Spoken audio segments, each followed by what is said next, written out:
Welcome to another week of The Indomitable Black Woman. I'm your host, Donna, and I'm happy you're here. So this week we're going to go back to traditional interviews, and I'm excited. This interview I did with LaToya literally like 2 months ago, but the world changed, and I just wanted to highlight kind of black women and how they were seeing the world during this time. And so we're going to go back to traditional format and have an interview with LaToya, which was awesome and great. And we talk about mental health and navigating the world. And I'm really excited about this interview. I've been following her on Instagram for a minute, and I was like, please, you're cool. Please do my podcast. And she did. And I'm so thankful. So let's jump into it. Okay, we'll just jump into it. What is your name? My name is LaToya Newton, aka the Analog Girl. So that's me. How did you come up with your podcast name? So I am 40 years old, born in 1979, and so I've just the life of the 80s and just really the 90s is just who I am. And that was pretty much analog world. And then, I got a taste of the digital worlds in my teenage years and up. But going through a lot of anxiety and PTSD, I've always been like, I need to get back to who I am, my foundation, and it's always been my analog. So that's what I've always called it, so I just need to be an analog girl living in a digital world kind of thing. So that's where it comes from. I love that. Mm-hmm. What made you decide to start talking out about your anxiety, talking out about PTSD and things like that? Because I started going through something called depersonalization. It is a symptom of anxiety. It's a severe symptom where a lot of people experience dreamlike feelings. It's more so disassociation, basically. It's disassociation, and you just feel disconnected from reality. And like you're living your life through a glass pane, or like you're seeing your life on a movie screen. So I started to experience that back in 2018, and I ended up losing my job, and I lost business opportunities for my podcast. I was pitching my podcast to a well-known network, and was in development stages and lost that. And I decided at that point I was just going to still push through, but just change the direction and change the narrative of what I wanted to talk about. It wasn't going to just be me just sitting up talking about current events anymore. I felt like I wanted to tell my story about this anxiety because I was learning a lot of people out here were going through it and had no clue what they were going through. And the way I learned that was because one of my close friends, I started to tell her what my symptoms were and what I was going through. And she was like, girl, I went through that like a year and a half ago. It was the worst year for me ever. So I realized like, oh, okay, a lot of people are probably going through this, so I should just tell my story. And it was also very therapeutic for me to just sit on the mic and just vomit every week and just tell everybody, what I'm going through, whether people were listening or not. It was no expectation. So that's how Analog Girl got started. Where were you born? In the Bronx, born and raised. Born and raised. Boogie down, ow. What is, because I'm from Texas, so I have no clue. What is what are people known for in the Bronx? Or like, how would you describe like your childhood and the people you grew up with? Hood. No, we're really like, I think we're an eclectic group of people in the Bronx. We have a different culture. We have 5 boroughs in New York, and like every borough has their own culture, and I feel like the Bronx has that. We're down to earth, we're loud, sometimes we're a little hood. We was Cardi B before Cardi B was Cardi B, kind of like, you know what I mean? Like we're just like that. We're very direct and forward people in the Bronx, and just don't. Can we curse on here? Yeah. Okay, and just don't take no shit. You know what I mean? So like that's kind of the personalities that a lot of us have out here. What do you think is a misconception that people have about you?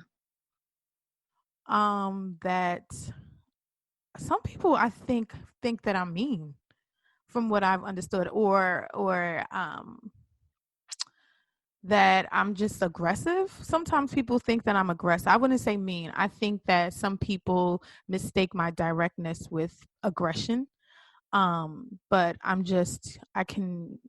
won't have any affect to what I'm saying. I'm just a direct person. You know what I mean? If I'm getting business done or having a serious conversation, I think a lot of people get intimidated by my delivery, but it's really just because I just want to get the point across, and that's it. What are 3 words you would use to describe yourself? Oh my gosh, I don't like these questions. Every time somebody, this is why I can't have a dating profile, because I'd be like, what? I don't even know what to say about myself. Let's see. 3 words that I would describe myself. I guess I'm funny. I like to think I'm funny. Some people might not think I'm funny. I'm funny. Um, an empath. Um, and um, let's see, funny, empath, and Uh, yeah, weird. I think people would be like, she's weird or intricate. Yeah. Oh, okay. So where have you seen your weirdness at work? Where have I seen my weirdness at work? Like, what's an example of that? Oh gosh. Well, there's a couple weird things. Like my coworkers be like, I'm one of the first people who at my job now that was requesting the meeting room to meditate. They thought that that was strange. I'm like, yeah, you can think it's strange, but I need to get my 20 minutes 2 times a day in. Like that is a deal breaker if I can't get that. And I think that some of my coworkers think that's weird. They also think it's weird that I'm just loud. So so in conversation or where we're having a meeting, I'm just usually loud. So they might think that's weird too as well. Um, but yeah, I can't think of anything else that they might think that it was weird. They'd have to tell you. So I'd have to ask you, right? You use that word to describe yourself. So do you think you're weird or do you I think people think you're weird? I think I'm weird when it comes to like situations and things. Like I talk to myself a lot. Like I have conversations with myself a lot. Like my thoughts are weird. People might normally where the crowd would go, I don't normally go as far as thoughts. You know what I mean? Like my thoughts on infidelity and things of this. I can have a conversation with another woman and conversation about infidelity. Her perception of infidelity and mine is completely different 9 times out of 10 every time I talk to a woman. So I just feel like I just have a weird. I just think things differently. Okay, now you know. I gotta know what your thought is. Now I need to know what it is. So I don't think it's a deal breaker. You know what I mean? I don't think that cheating is always a deal breaker. And I always, when I'm talking to friends, when I'm talking to other women, even when I'm talking to men, I'm always trying to get to the bottom of why the person cheated. Because um, there's sometimes, majority of the time, it's not malice towards the person that they're cheating on. It's majority of the time, it's a brokenness or it's something that that particular person has an issue with that they need to work on. That is the reason why they've cheated. There is emotional trauma. There is some kind of emotional neglect that's happened probably in their childhood that's brought into their adulthood that they haven't processed. Like this is where my mind be going. And my friends be like, yeah, no, like I'm over it. He's trash. And I'm just like, sometimes good boys do fuck boy shit, So I think that, my mind frame goes a little weird. It goes out there to that point where a lot of people don't. So if someone was cheating, do you feel like there's different levels of cheating, or you feel like this is your thought process for all cheating, whatever the background situation or all that is? No, I think it's definitely different levels of cheating. I mean, there are people out here who are narcissists and who are trash.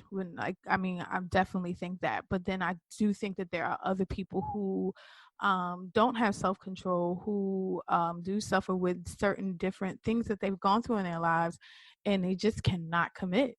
They cannot tell the truth. There is some kind of underlying fear where they can't tell the truth. They hide behind a mask. So I normally just try to get down to the bottom of what is this mask and why are they wearing it.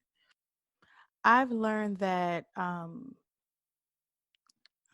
learned that I've gone through a lot of grief in my life, a lot of loss in my life, and it's not necessarily death of people, but just a lot of loss in relationships, loss in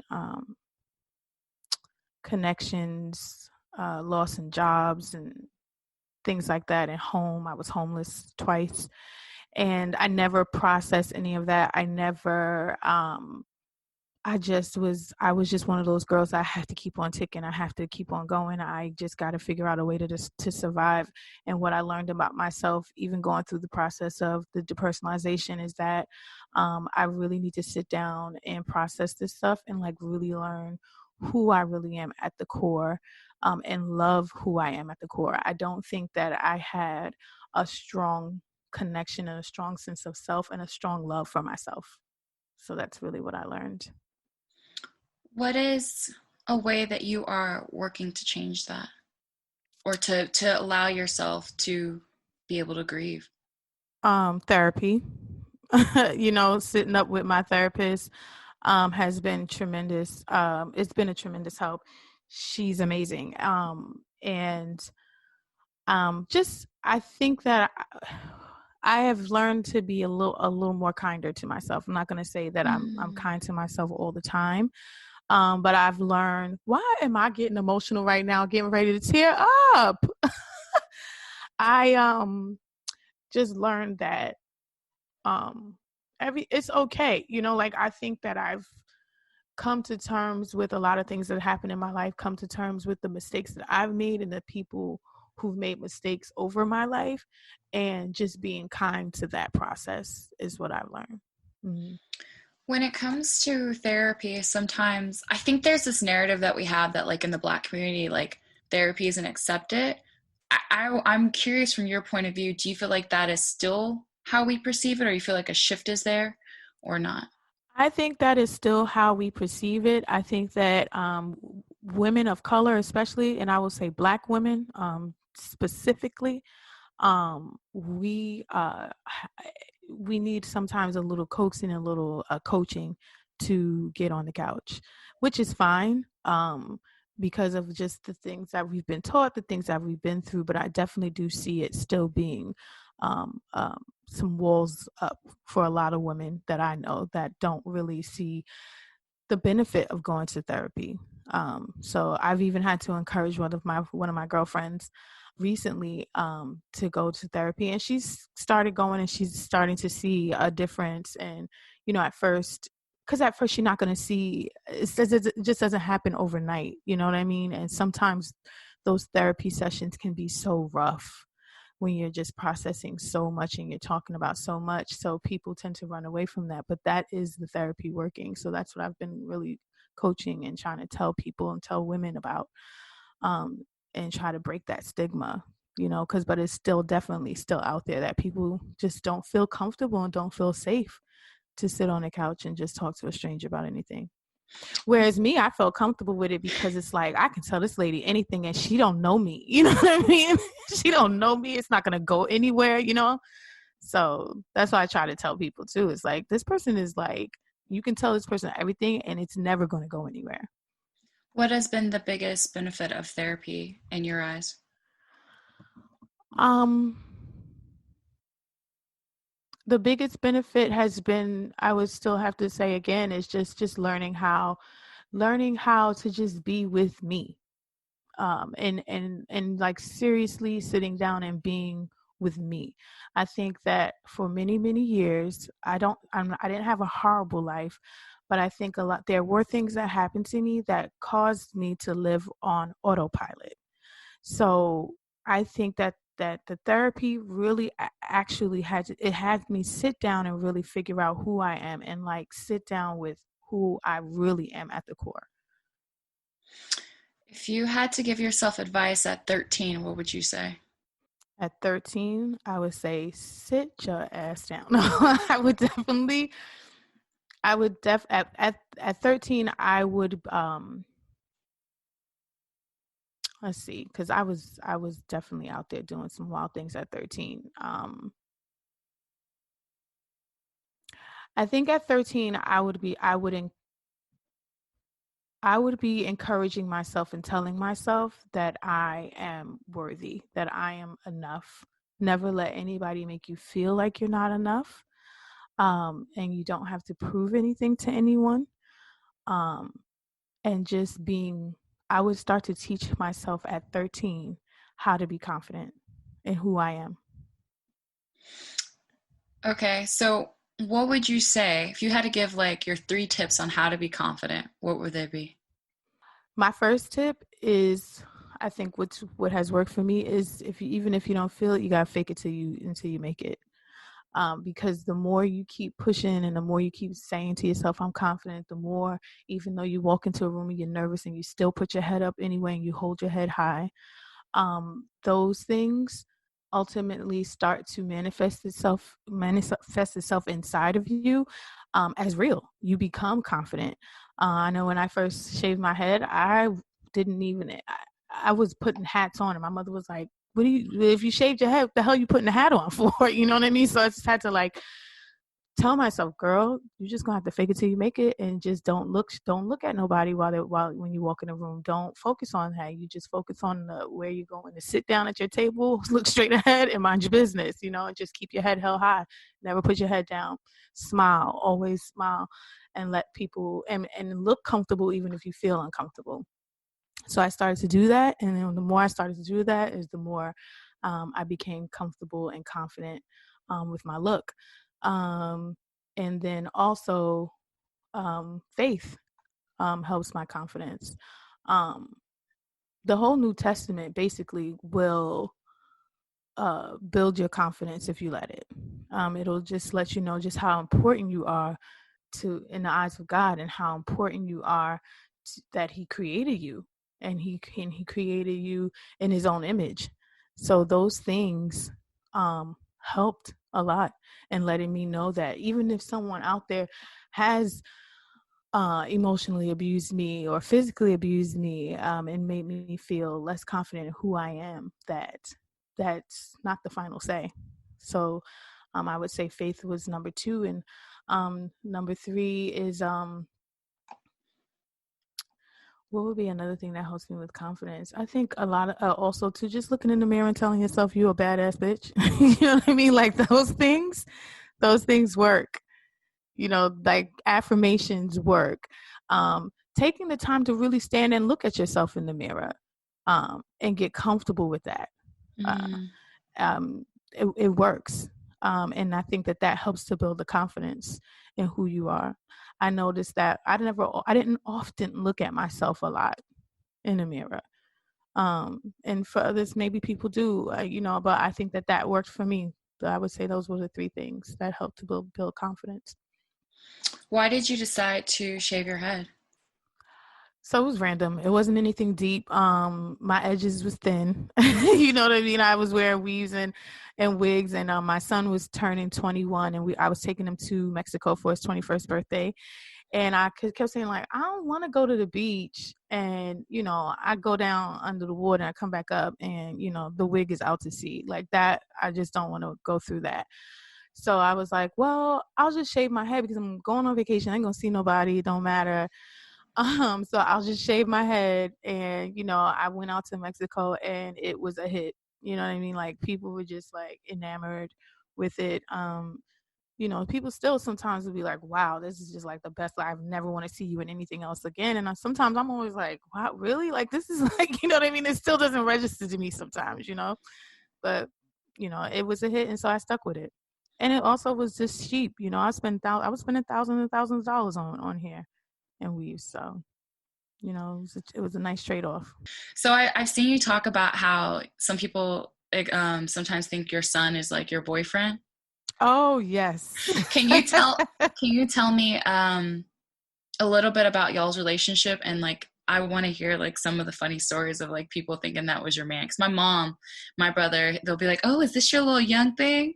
And my mom, because my mom looks more. There does look like an age difference, but like it could be hers. My brother be like, "No, no, that ain't that. No." um Wait, so the first question was, So, our relationship. So him and I are super tight. We're 15 years apart, so I mean we basically grew up together. um uh, my parents were very hands-on, uh, to a fault, in his life. So we definitely have more of a, I'm still his mom, he knows I'm his mom, but we definitely have I don't know. It's a weird dynamic. Like he knows I'm his mom. He respects me. Like he can't get no shit over my head. Like it's not. We're not friends. He knows I'm his mom, but at the same time, we still. Then there's this little like he's my brother. He's my little brother kind of thing too as well. And we're just very tight. We talk about everything. I am very involved in his life. He's 24 years old and he has a girlfriend that lives in Indiana, and they hadn't met yet. And he said he wanted to go visit her in Indiana. I was like, okay, that's nice. So when are we booking our flight? And he was just like, we. I'm like, yeah, we, because you're not going alone. So, but he was open for it. He was like, yeah, I don't care. Okay, Maya, you can go. Like, and we chilled out and we went and visit. He met his girlfriend for the first time. And like we just have that kind of relationship, and I'm grateful for that. And we're the kind of mother and son. We send memes to each other all day long, and we're laughing at Instagram memes at all the time. And he's just a very kind and genuine and sweet person. Um, and I think like um yeah, I don't think that it's like it's not like we're friends. Yeah, no, it's not like we're friends. It's definitely a mother son dynamic, and we have a great connection, a great bond.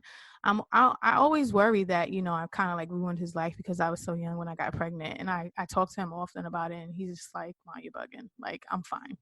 Seriously, I'm fine." So I guess he's okay. I guess I did all right. Um, and then like a weird scenario that's happened, like a lot of the times they definitely don't go to the brother. They sometimes go, I don't know why they go to the boyfriend a lot. Um, because we look like twins. You know what I mean? So it's very confusing. But when we went to Mexico for his 21st birthday, we went to a club. And the girls, I don't know if you're familiar with you ever partied in Cancun before?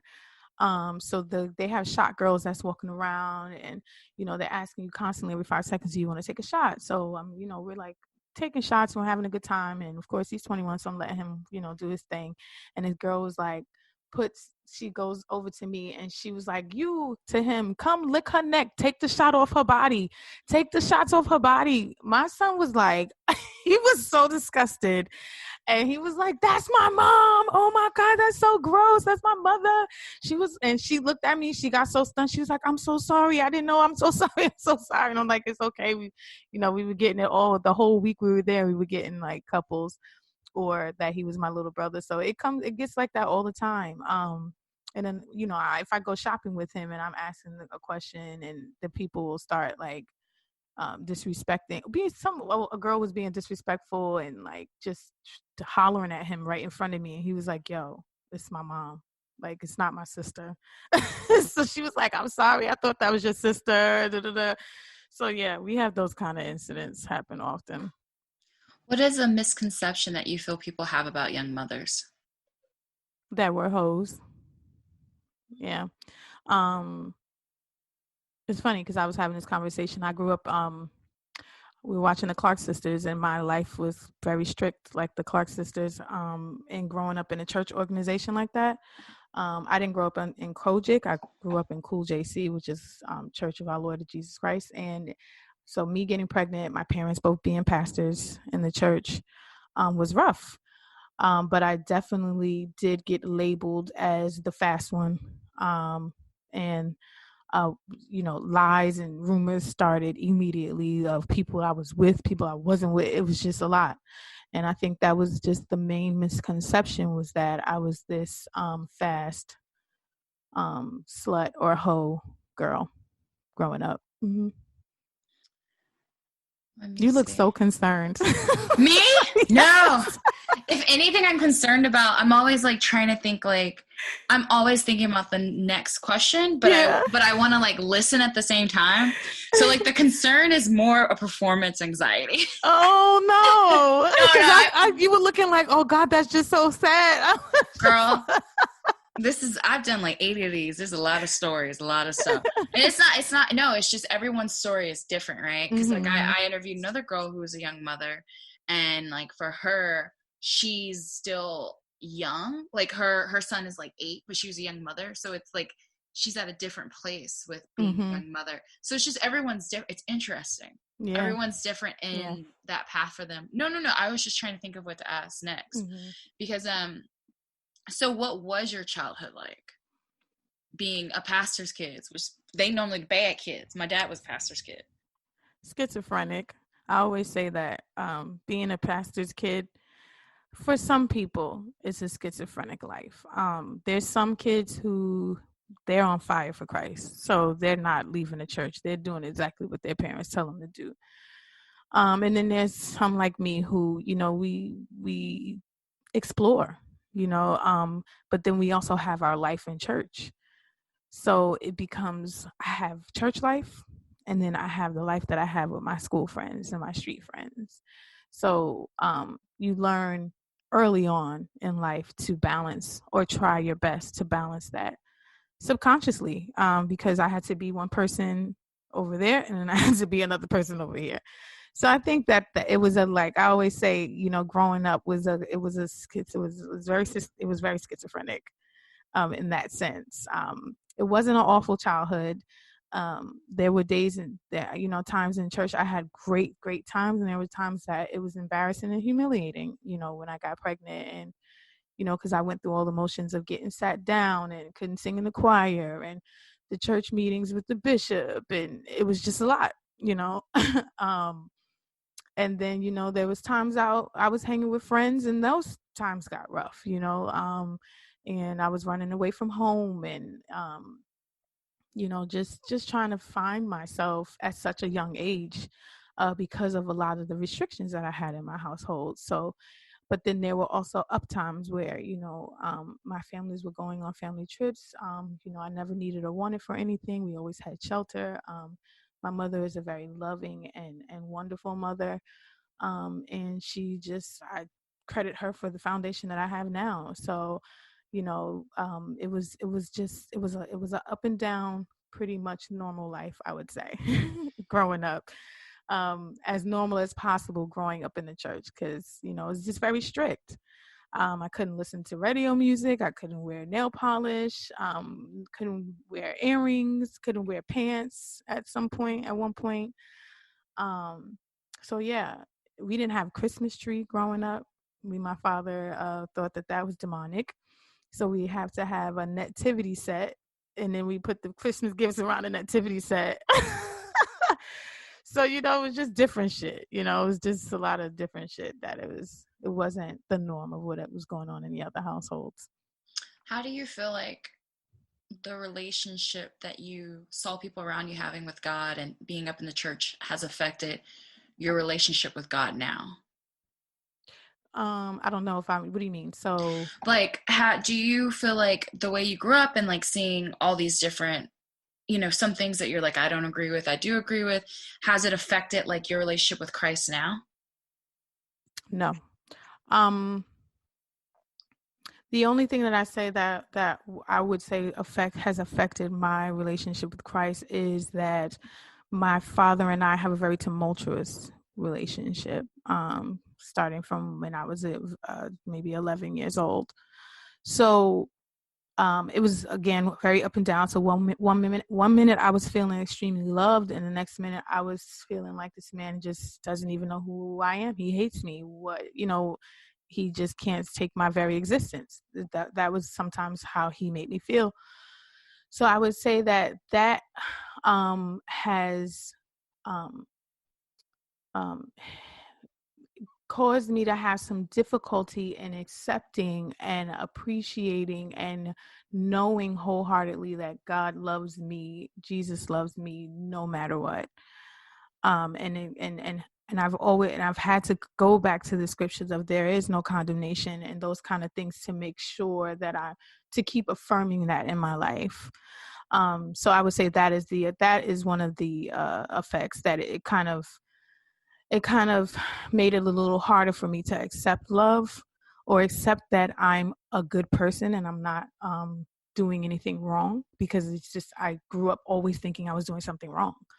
So if you can imagine, it's nerves, it's PTSD. Like you're constantly in trouble for something. So every 5 seconds you turn around, oh God, I'm in trouble for this. Oh God, I'm on punishment for this. Or I can't do this. And if you're constantly growing up in that, and then when you become an adult, It's like the shit I would be doing. I'd be like, oh my God, there's nobody to put me on punishment, but really I'm putting myself on punishment and I'm condemning myself when, Jesus died for our sins, and like these things, like they all do pass away, you know what I mean? And there is no condemnation, and he has forgiven you, and you can always go to him and repent and move forward and try to be the best person that you can be. So those are the things that I've had to process in my adult life because of that treatment, growing up.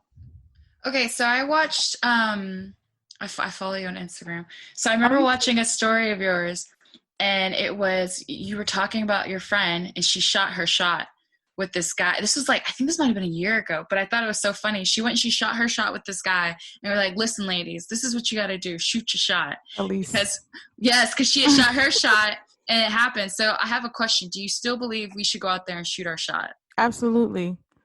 Absolutely. I'm currently in the process of shooting my shot. This particular guy, he doesn't catch them. I mean, I think he flubbers them and he catches them and he drops it again. But I still think that yes, you should definitely go out there and shoot your shot. Elise did shoot her shot and she dated him. It didn't last, but it's still, you know what I mean? Like, but it was still a shot thrown and he caught it and he was attracted and it wasn't a negative experience. I do believe that we should shoot our shots in all aspects of life, with men, with careers, with if you want somebody to come on your podcast, if you want somebody to come on to your event, shoot your shot. I don't think what's the worst that could happen. True. Hmm. What? Oh, okay. This is the last question. If you had the intention of the entire world, what would you say? If I had the attention of the entire world,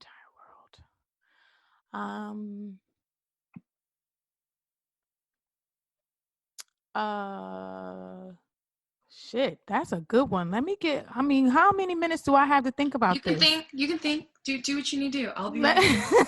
I'll be here. You'll be there. Let me see. What would I tell the entire world if I had their attention? Um, I think I would. It would probably have to be something along the lines of faith, and it would just have to be that. What would it be? I think that it would be along the lines of you learning to love yourself is the most important everything. It sounds so cliche, but the moment that it clicks and you really become aware of who you are and love yourself unconditionally, like nothing else would matter. Nothing else. No person, being, place, nothing. You get fired from jobs. You could this person could cheat on you, whatever would happen, whatever people can, it's always them doing it to you, right? So whatever they would do to you, it would never matter. None of that would matter. None of that will matter because at the core you know who you are, how much you love yourself, how much God loves you, Mm, and it wouldn't even phase you. And I think that's something that I would tell somebody each and every time I got a chance to tell them if I had their attention. LaToya is that chick. She really is. One, she's beautiful. Two, she has a gorgeous voice. And she's just filled with so much love and wisdom. If you haven't already, go and follow her. Her Instagram is the.analogirl. Go follow her podcast, The Analog Girl. Go check her out. Follow, listen to anything she's saying. Watch her Instagram because she's amazing and she's hilarious. Also, please, if you love this interview, please share it. Please tell people about it. As always, comment, rate, review, and you can email me at info@theibw.com. You can visit my Instagram, theibw. Go there, comment. I'll have the video of our interview up pretty soon so you can see us talking. You can see me looking rough, but it's all good. As always, I love you guys. I hope you feel loved this week, and talk to you later.